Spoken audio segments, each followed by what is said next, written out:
presencia de anticuerpos y a morbilidad obstétrica.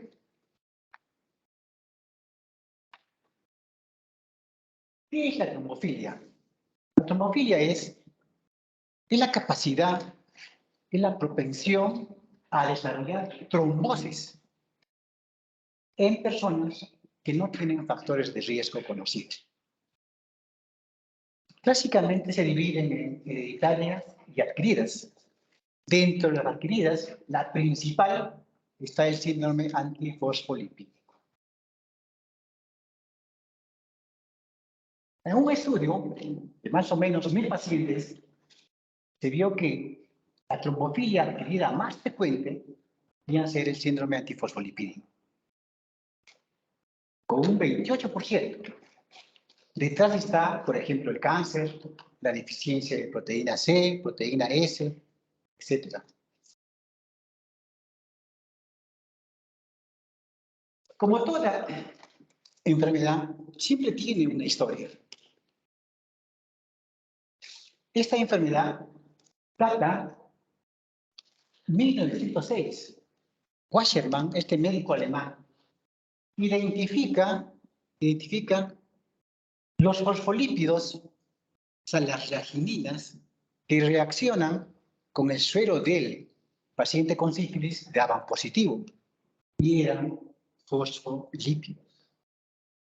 En el año 1950, antes en el 40, una doctora investigaba los fosfolípidos en el corazón del buey, por eso que lo llamó cardiolipina, y ahí nace el nombre de cardiolipina. En el año 50 se identifica el anticoagulante lúpico. En el 63, Bovik ya asocia el anticoagulante lúpico con trombosis. En el 70 ya hay asociación de este anticoagulante lúpico con morbilidad obstétrica. En el 80 se identifican los anticuerpos contra las cardiolipinas.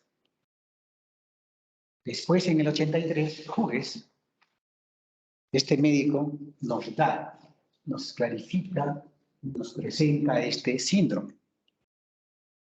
En los 90 se puede identificar esta interesante proteína, que es la beta-2-glicoproteína 1. En el año 99 se dan los criterios de Sapporo, Japón, y se modifica en Sydney, en Australia. Reconocemos, ¿no?, la importancia de este médico en este síndrome. Entonces, recapitulando, es una enfermedad autoinmune sistémica caracterizada por trombosis y la presencia de anticuerpos antifosfolípidos.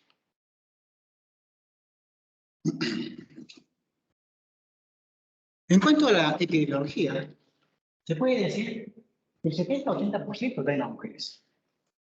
Ustedes van a ver acá, en los pacientes lúpicos, el 40% pueden tener anticuerpos antifosfolipídicos, pero no hacer enfermedad. Solo tienen presencia, son lúpicos con anticuerpos. Eso no quiere decir que tengan enfermedad. Un tercio de estos pacientes lúpicos hacen enfermedad. Pues es importante, ¿no? Ustedes van a estudiar lupus, es una de las enfermedades más representativas de la reumatología. Van a ver que tiene fuerte asociación con el síndrome antifosfolipídico.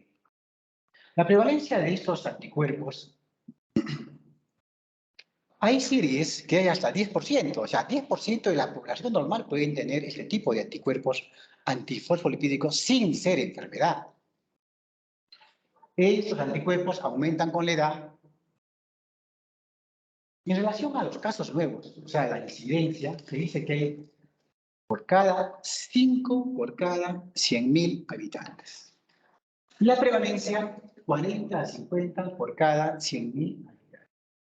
Y en cuanto a la supervivencia en pacientes tratados, a los 5 años, 94% de supervivencia, a los 10 años, 90%. La mortalidad está más asociada a trombosis.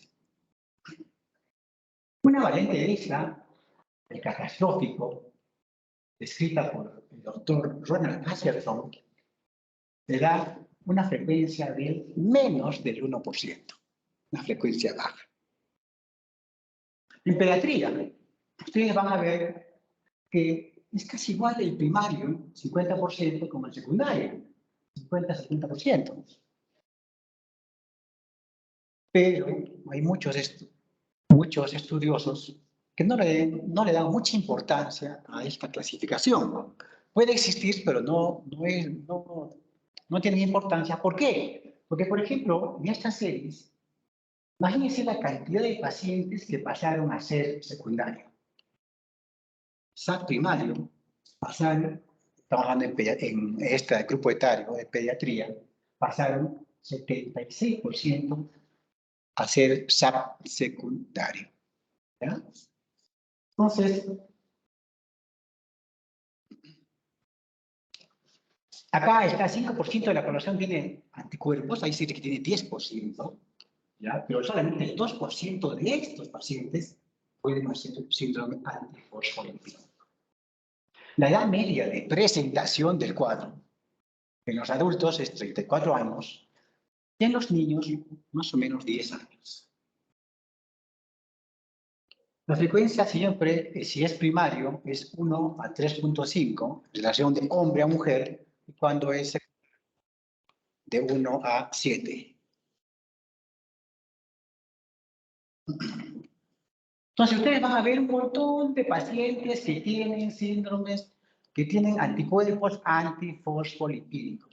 Eso no quiere decir que sean sanos, que tengan este síndrome.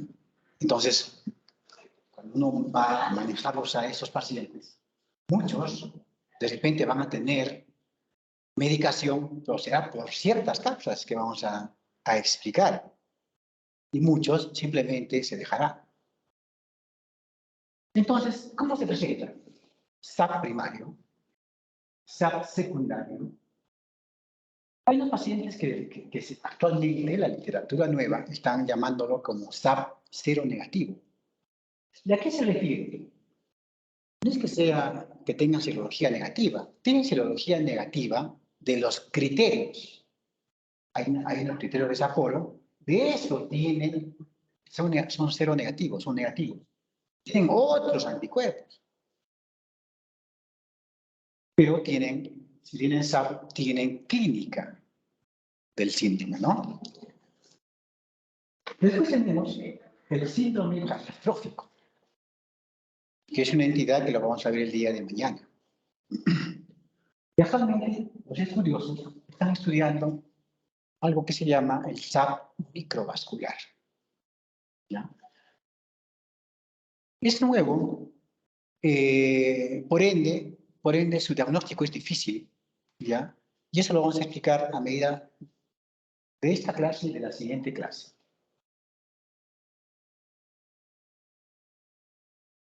Entonces, primario es aislado, pues, solito, viene solito. En el secundario están asociados a un montón de enfermedades. 70% les. Después vienen artritis, joven. Esto puede variar en pacientes pediátricos. Infecciones, se ven la lepra, la sífilis, el HIV, citomegalovirus, medicamentos, procainamida, fenitoína. Tenemos hidralazina, penicilinas, que en niños están relacionados a procesos linfoproliferativos. Los estudios, este síndrome no tiene el peso que tiene el lupus, por ejemplo. El lupus se estudia demasiado. Entonces, el SAP se estudia, pero no tiene metaanálisis en diferentes situaciones, como diagnóstico, como manejo, fisiopatología. En varios tópicos está varios puntos en debate.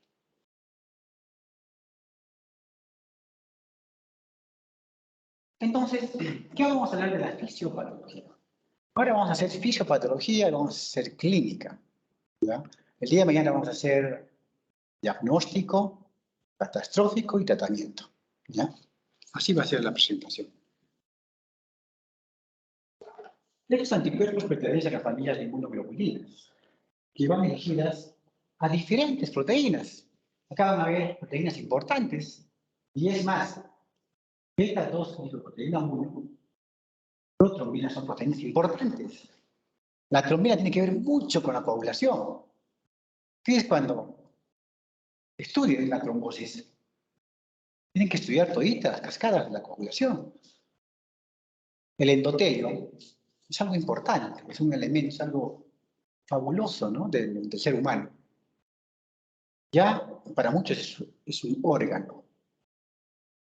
El endotelio es como más o menos 10 canchas de fútbol, o sea, en extensión. Tanto endotelio tenemos en el cuerpo humano.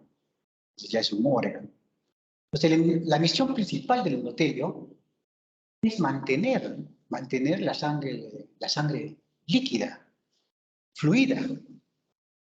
Si no, eso es sinónimo de vida. ¿Qué sería si se pone dura la sangre, no? Entonces, cuando hay algo, cuando hay un daño, una lesión endotelial, la sangre que choca con el endotelio se mantiene líquida. La sangre que choca con otra estructura extraña tiene consecuencias. Se convierte en sólida. Y por eso cuando hay una lesión endotelial, va a haber una activación de una serie de mecanismos, y tiene que ver mucho la serina. Los factores de coagulación son proteasas de serina, que se reactivan, son las enzimas que más rápido se activan. Por eso que el coágulo tiene que formarse en 7, 8 minutos, en 4, 5, 6 minutos.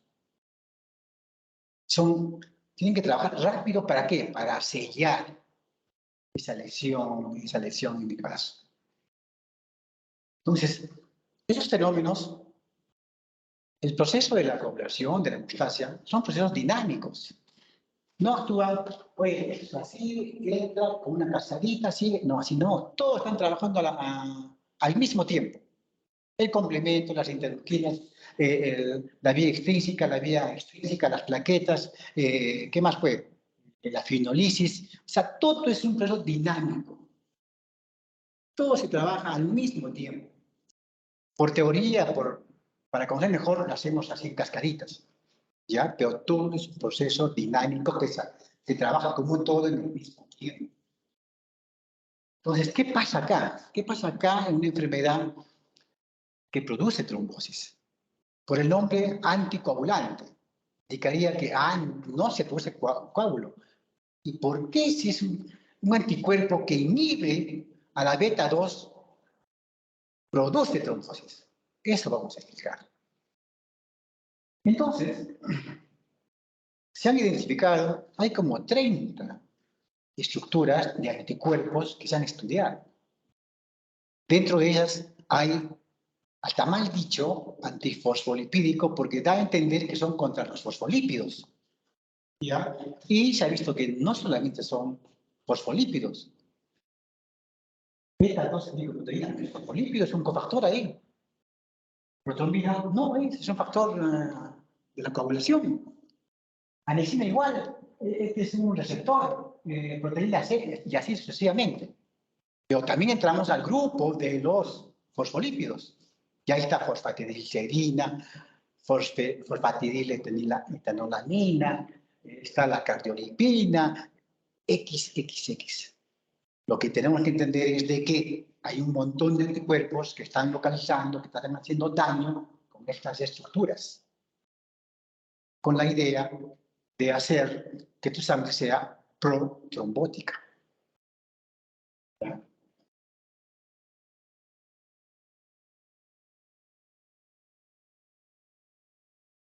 Entonces, una de las proteínas que se ha estudiado mucho, muy bien, es la beta 2 glicoproteína 1. Esta proteína tiene muchas acciones antitrombóticas, beneficiosas, como tiene como 18 acciones. Y cada día están encontrando más y más. ¿Ya? Entonces, al colocarse, este tiene 5 dominios. ¿Ya? Al colocarse el dominio 1, el anticuerpo, la cambia, la transforma, la vuelve trombogénica, inmunogénica, protrombótica. ¿Ya? Solo con la acción de este anticuerpo.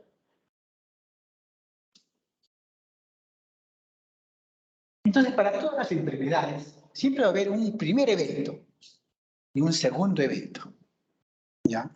En el primer evento se producen los anticuerpos. No sé por qué Michi, pero se producen los anticuerpos. Una de las teorías es el mimetismo molecular, que es, de repente, no de repente, ustedes lo saben muy bien, en la cual pues, hay proteínas, de repente, bacterianas y virales, que entran al cuerpo y el cuerpo produce anticuerpos contra esos virus, contra esas bacterias, pero esas bacterias tienen pues similitud con ciertas, en este caso, características como estos fosfolípidos de sus estructuras, ¿no? De aminoácidos, y eso se llama mimetismo. O sea, al verlo tan parecido, ataca. Ese es el mimetismo molecular. Entonces, hay un primer golpe. Por X motivo, por cáncer, por trombosis, por infecciones, se producen estos virus. Y eso llamamos el primer golpe. El hecho de tener un primer golpe no quiere decir, no quiere decir en general que haya enfermedad. Pero se ha dicho que de repente estos anticuerpos son de repente un poco débiles, producen microtrombos que tu cuerpo penaliza. Como está tan macho tu trombolisis, no pasa nada, tiene que ver con un evento fuerte, un estrés, una lesión, un trauma, un cáncer, algo, un evento secundario que ya se active y que se expanda, se multiplique la acción y produzca un gran trombo. ¿Ya? Entonces, en teoría, decimos, acá no hay trombos, acá recién hay trombos. ¿Ya? Pero los estudiosos pudiera ver que habría microtrombos. ¿De acuerdo? ¿Ya? Pero, ¿qué es lo que pasa? Acá normalmente tenemos la glicoproteína, la beta 2, glicoproteína 1, es como una bolita, es un redondito. Es no activo, no se activa ahí, está normal. Cuando se une el anticuerpo, ese anticuerpo acá, por X motivo, se une acá, lo desdobla, lo estira. Y al estirar, ya se produce el problema. Al estirar, el hecho de estirar expresa, libera, bota residuos de serina. Y los residuos de serina, ya les he dicho, tienen que ver mucho con los factores de la coagulación. Y son proteasas de serina. Es importante para la aplicación, para que los factores se peguen, porque tienen que pegarse, se juntan, la vía intrínseca y la vía extrínseca se juntan con las plaquetas, ¿para qué? Para formar el trombo. Comienza con ciertas moléculas, y una de esos desencadenantes son los residuos de serina. Entonces, este complejo que se forma no tiene un receptor, utiliza receptores del endotelio. ¿Ya? Y ese receptor puede ser A2, puede ser los receptores TOL, R2, receptor R4, o puede ser el R8. Usan como receptores. ¿Para qué? Para producir, al entrar, al tener comunicación con el endotelio, ya produce transducciones, ¿ya? Ya se crean ciertas acciones, como por ejemplo la liberación del factor tisular. Entonces, tiene que ver mucho. Y ustedes al final de esto van a entender que todo es un círculo vicioso.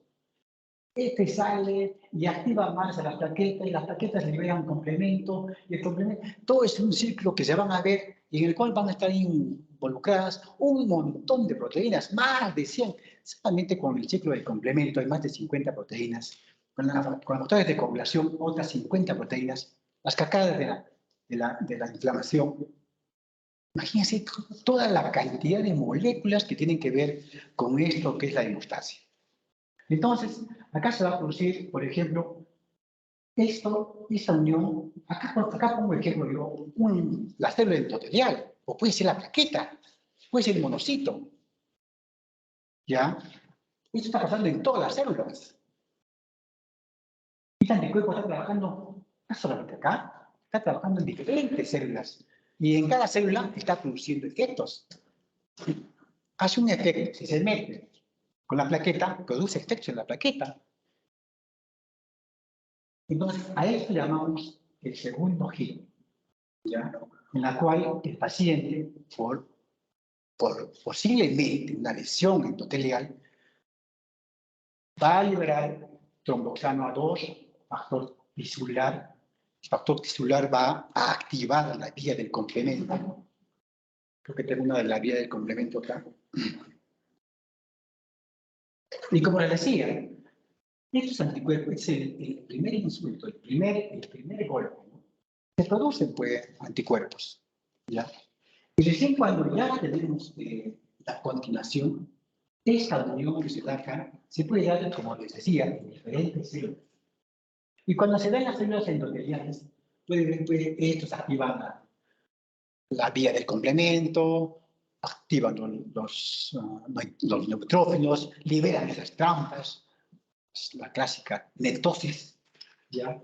Cuando activa a nivel de las plaquetas, hay una mayor propagación, la glicoproteína 2B3A, ¿ya?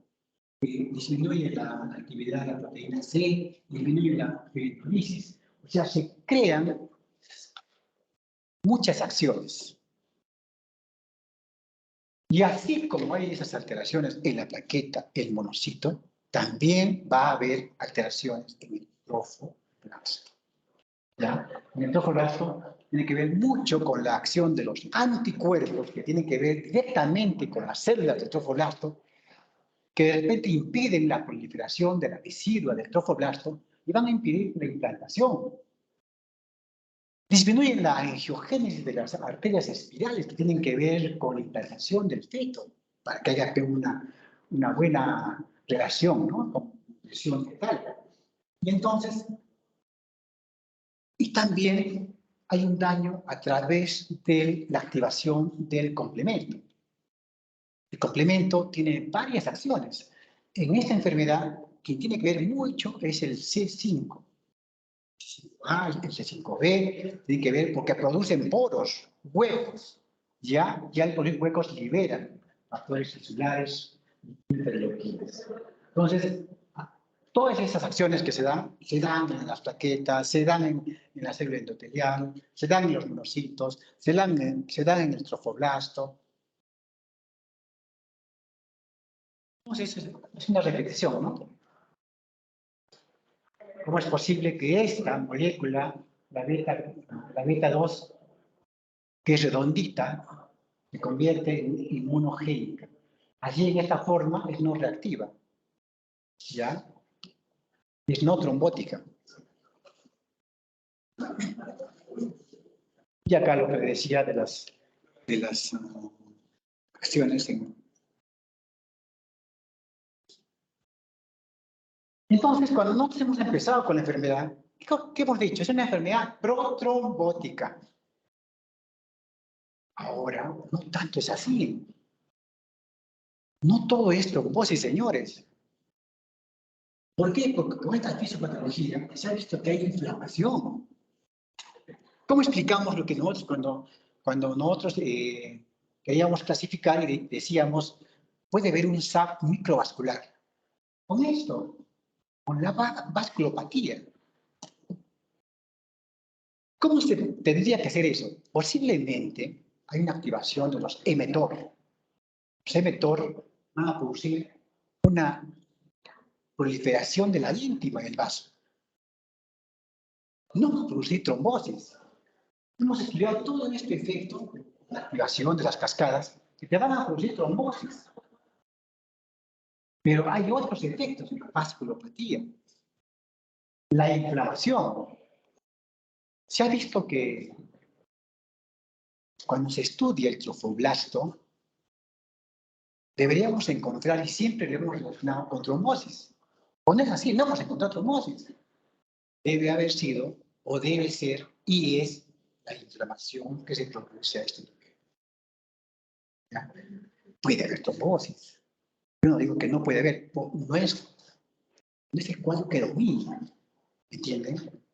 Entonces, y es más, cuando se habla del complemento, ahora hay terapia biológica dirigida solamente contra el C5, que es eculizumab, ¿ya?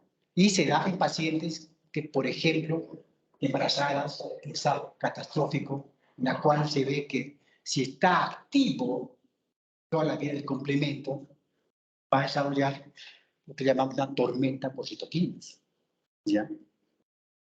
Algo que pasa, los últimos artículos lo relacionan con COVID, ¿ya?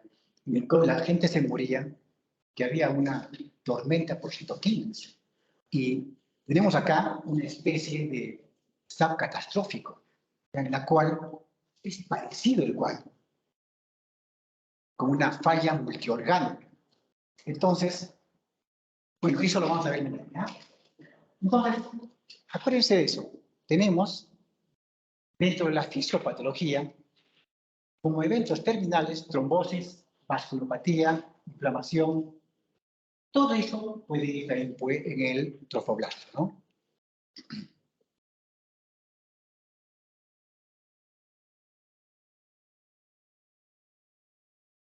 Entonces, este es un resumen. No se puede ver, pero acá se explica toditas las reacciones que actúan y suceden al mismo tiempo. Estos anticuerpos no solamente están activando el endotelio, están en las plaquetas, están en los monocitos, en los neutrófilos, están en todo sitio. Acá falta de un trofoblasto, ¿no? A un costadito, ¿no? Trofoblastos. Cada uno tiene sus cascadas, sus moléculas que tienen que activarse. El complemento, el factor de acumulación, el neutrófilos. Tiene que ver mucho la inflamación. Todos casi concuerdan con la inflamación, al final hay trombosis.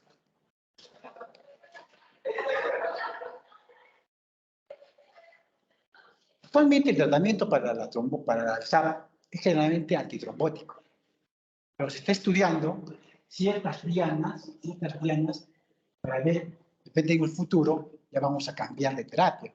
Y no solamente vamos a dar de repente anticoagulación, de repente vamos a dar, lo que se puede, estatinas, como regla. Ahora se ha estudiado, pero como regla general. De repente vamos a dar hidroxicloroquina, como regla general. De repente vamos a dar aspirina, ¿ya? Otras medicaciones que se están estudiando, ¿no?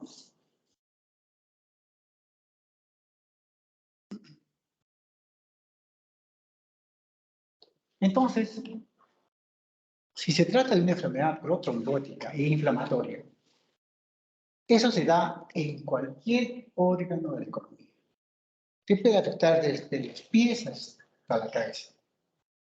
Miembros inferiores, riñones, suprarrenal, trombosis mesentérica, o sea, todo. ¿Por qué? Donde no hay sangre, donde no hay endotelio. Entonces, es fuente que en ese sitio podría haber trombosis, o inflamación, o vasculopatía. Entonces, siempre va a haber sintomatología más frecuente, menos frecuente. Entre los más frecuentes, siempre va a ser la trombosis. El SB, ¿ya? La trombocitopenia. Ustedes van a ver que el día de mañana vamos a hacer diagnóstico, y en el diagnóstico hay criterios, ¿ya? Criterios clínicos y criterios de laboratorio. Pero eso no se ha modificado. Ha habido una reunión el año pasado en cuanto que, como hay mucha discusión, ya hay metaanálisis, tratar de incorporar ciertos criterios clínicos o de repente otros criterios de laboratorio a esos criterios que no se han todavía modificado, ¿no? Entonces, lo que he visto que es muy frecuente la trombocitopenia. Ustedes van a ver con este color amarillito, en la EPI tienen más del 30% de posibilidad de frecuencia.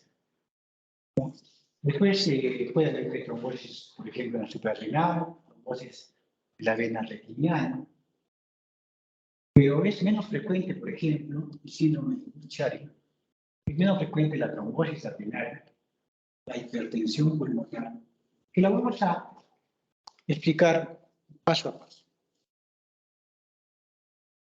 Entonces, repito, las personas sanas pueden tener anticuerpos antifosfolípidos y no tener enfermedad. El riesgo, 1.5 o 2% de hacer enfermedad. Es bajo. Cuando ya tienes patología, cuando ya tienes enfermedad, aumenta la cantidad de anticuerpos. Pero no son tan altos. O sea, tú puedes tener trombosis en varios sitios y de repente todo es negativo. Yo lo que ya a ustedes yo les decía, SSP, SAP, cero negativo. Porque solamente nos han dado 3 anticuerpos para los criterios, pero se han identificado como 25, 30 anticuerpos. Eso quiere decir, ese está en discusión. Pues de repente va a haber otros anticuerpos que podrían tener, y ya en otros países los han relacionado con enfermedad.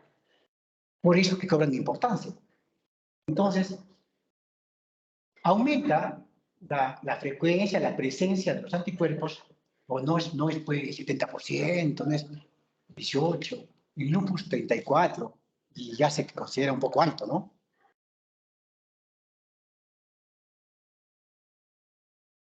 Una de las formas clínicas importantes que da el SAP de síndrome antifosfolípico es la trombosis. La trombosis puede ser arterial. Cuando es arterial, el principal sitio es la cabeza, el sistema nervioso central, el SNT. Pero estos pacientes que, aparte de hacer trombosis arterial, tuvieran eso, tienen más propensión a hacer trombosis arterial. Entre la trombosis arterial y la trombosis venosa, de lejos más frecuente es la trombosis venosa. ¿Ya?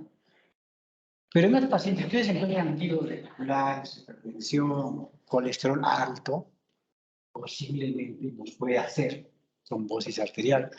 Y sobre todo si tienen este tipo de anticuerpos anticardiolipina o el anticoagulante lúpico, que tienen más relación con trombosis arteriales. En relación a trombosis venosa, siempre puede ser superficial y profunda, pues mucho más frecuente.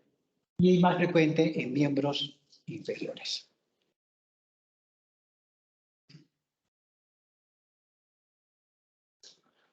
Entonces, cuando hay, por ejemplo, un ACV isquémico, ¿no? Se sospecha, por ejemplo, en jóvenes. Y en jóvenes pueden tener SAP, pero también puede tener SAP en el corazón. Si yo tengo alteraciones en el corazón, este corazón va a tener más posibilidades de hacer trombosis, de formar émbolos, de formar coágulos y hacer un ACV cardioembólico, ¿no? Porque tiene de repente alteraciones en el corazón. Entonces, siempre hay que estudiar, ¿no?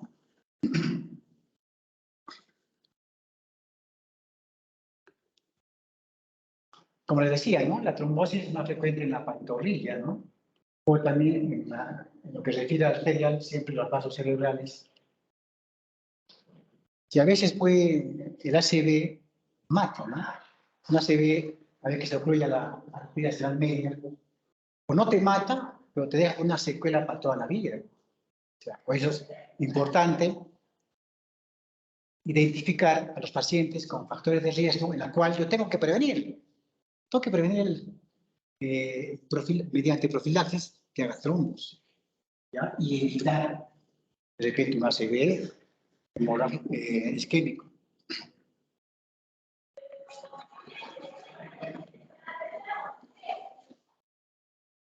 Han visto, ¿no? En la primera de la trombosis, trombosis de la vena secular izquierdo, cómo se forma la circulación colateral cuando hay trombosis vesicular, trombosis venosa profunda. El corazón. ¿Ya? Se han visto problemas. Engrosamiento valvular. No tiene que ver nada con trombosis. A eso me refería. ¿Por qué tan importante la parte inflamatoria de la fisiopatología del SAP? Y este paciente se engrosa. Y lo peor de todo, la gran mayoría de pacientes son asintomáticos. ¿Ya? Solo un pequeño, 5 a 7% hacen insuficiencia mitral severa. Siempre la mitral es más frecuente. Estos pacientes con insuficiencia mitral, con engrosamiento de la válvula, tienen alta capacidad de mandar trombos al cerebro. ¿Ya? No solamente en la eco vamos a ver engrosamiento, vamos a ver vegetaciones, la insuficiencia, la estenosis.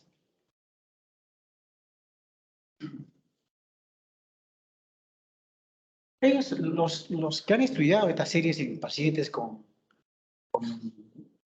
valvulopatía, con SAP, han dado tratamiento de repente para bajar la inflamación. Y se ha visto que de repente dándole anticoagulación con aspirina, otros han probado hasta corticoides. Y en muchas series han bajado la inflamación, el grosor de la válvula. Pero muchas de estas medicaciones tenían otros efectos indeseables. Han usado el rituximab, que es un biológico, en muchas series, y también han bajado, o al menos han detenido el engrosamiento, el grado de afección, las vegetaciones de estas válvulas, ¿no? Y bueno, siempre se ha ideado pues, el reemplazo cuando hay insuficiencia severa, cuando produce ya falla, edema agudo de pulmón, tienes que hacer el cambio valvular. Y que ha demostrado la evidencia científica que mejor es la mecánica. A pesar de que la sangre, ante cualquier evento extraño, trombosa, mejor, por muchas cosas, mejor es la mecánica que la biológica. Siempre estas operaciones tienen una mortalidad alta. Este es un estudio que hicieron. Puede haber diferentes manifestaciones, no solamente valvulares. Puede haber disfunción miocárdica. Y es por eso, por la vasculopatía. Han encontrado, han hecho eso y no tenían nada. Entonces es la vasculopatía, es la inflamación de la fisiopatología del SAP que está produciendo estos anticuerpos a nivel cardíaco.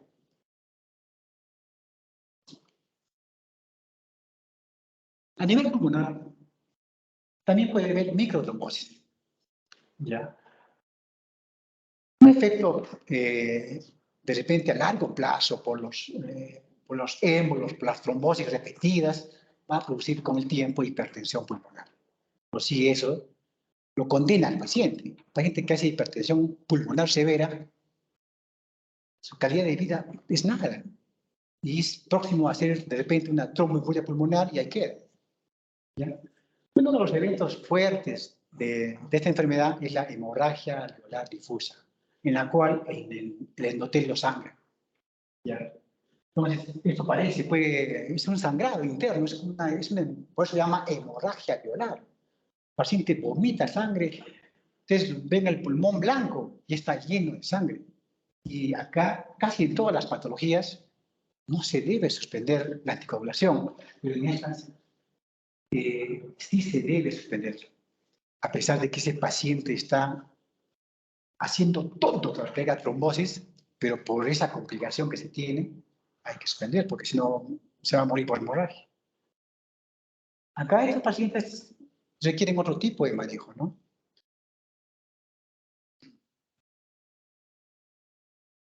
También hay un montón de alteraciones cutáneas. ¿Ya? Entonces, acá se ve, por ejemplo, el libro de articulares, que también se da en gente normal. Generalmente son fenómenos que aparecen en los lechos vasculares periféricos, Pueden ser por estenosis, puede ser por trombosis, puede ser por hipoperfusión. La cual es de que tú ves la pierna, un dibujo así, como las mallas, de color violáceo, rojo, rojo luminoso, diferentes formas. No se ve como acá siempre, ¿no? Acá es un poco técnico, ¿no? Negruzco, hay diferentes formas de ver, ¿ya? Diferentes presentaciones. Pero cuando estos cuadraditos están bien, cuando se rodea completamente el círculo, la malla, es reticular. Cuando es inconcluso, cuando es parte de la malla, es racemoso. Y este tiene peor pronóstico.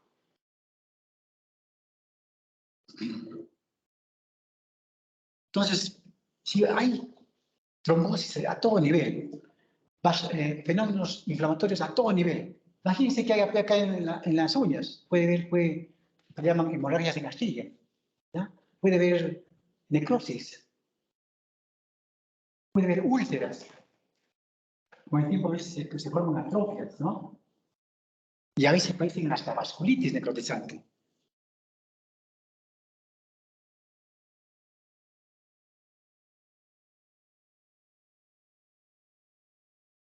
Siempre en dermatología todo entra por la vista, ¿no?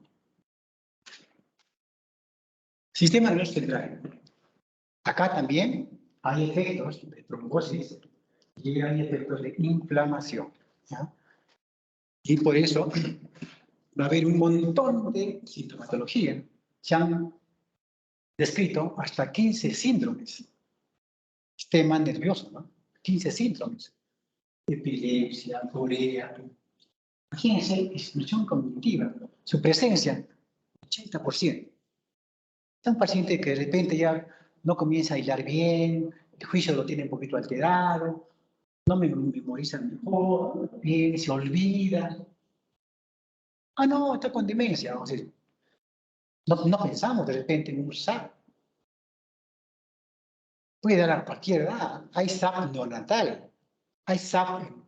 Nosotros hemos visto SAP en gente, por ejemplo, un caballero de 75 años de edad con artritis reumatoide.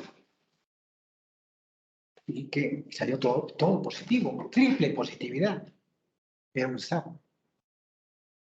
Entonces, cuando inicialmente aprendíamos SAP, no es trombosis. No todo. Es importante la trombosis, pero no todo es trombosis. ¿De acuerdo? Entonces vamos a ver cefalea. ¿Quién relaciona cefalea con SAP? Tiene que entrar en nuestro círculo, en nuestra descripción diagnóstica, siempre el SAP. Sobre todo si es un paciente joven, si es una mujer joven. Epilepsia. Entonces puede haber un montón de síntomas. Neuropatía periférica, atrofia óptica, mielitis transversa. Pero siempre por arriba está el accidente cerebrovascular. 20%.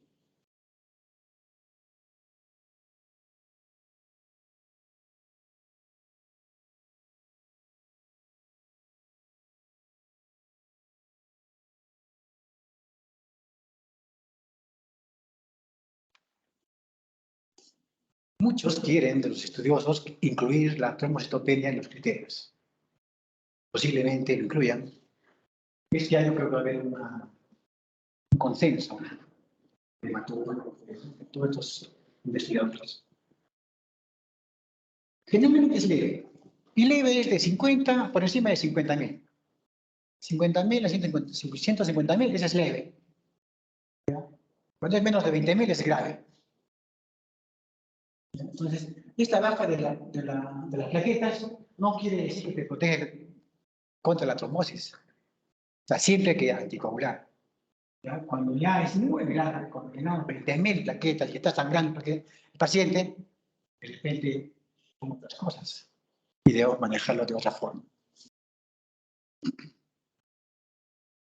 Anemia hemolítica, casi 10%. ¿Ya? También hay, cuando hay esistocitos, o sea, cuando hay glóbulos rojos deformes, sugiere la microangiopatía trombótica. Riñón. También se afecta el riñón. Puede afectarse de diferentes formas. Depende de trombosis, un coágulo, ¿ya?, de los vasos renales. O depende por eso, por la microangiopatía trombótica. Ustedes han visto cómo es el glomérulo lleno de vasos. Imagínense que ahí se alteren las cosas. En la microvasculatura. Va a producir hipertensión, proteinuria, hematuria, falla renal, insuficiencia renal y pueden llegar hasta hemodiálisis.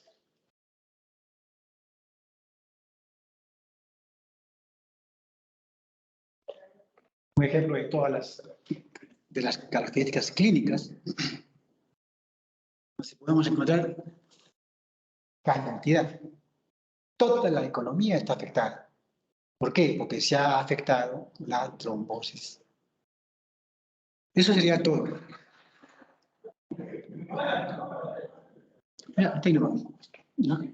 Mañana vamos a hacer diagnóstico catastrófico